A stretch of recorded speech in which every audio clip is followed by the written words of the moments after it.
This week I'm going to teach you the surest way to lose someone when you're doing a surveillance. Hi, Larry Kaye, ShadowAnyone.com, and the creator of the Investigator's Ultimate Guide series, premium private investigator training from someone who's been there and done that.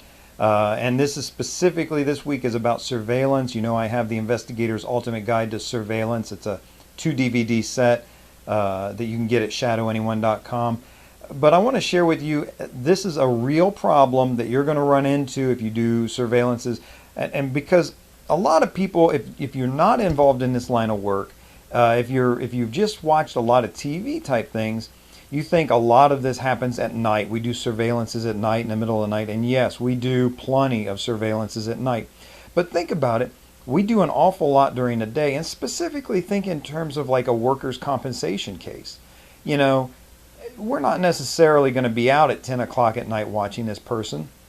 We're going to be watching them, say, in the morning, before the neighborhood wakes up, waiting to see if they come out, get into their car, if they take out the trash, if they drive to a job. You know, we're very interested in this morning routine where a lot of the population kind of comes alive again, and we could catch what we need to catch.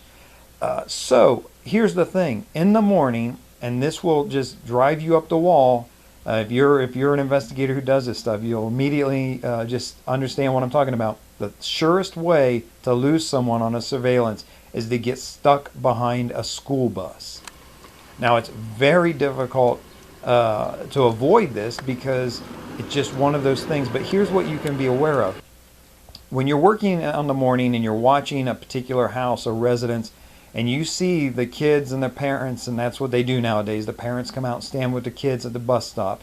As they come out, you know any moment now, any minute now, that bus is going to come along.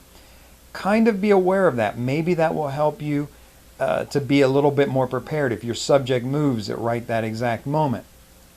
If the bus comes and goes and your subject hasn't moved, no problem. But if you get behind a school bus and your subject gets in the car and takes off, there is virtually no way to get around that bus in a residential neighborhood where kids are being picked up every block or two. That bus is going to stop.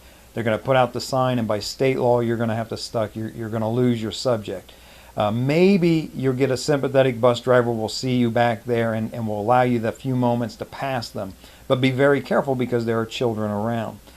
So be aware of that in the morning. Look for the signs that the bus is about to come and be prepared to move in a safe way that will allow you to follow your subject and not get stuck behind that bus.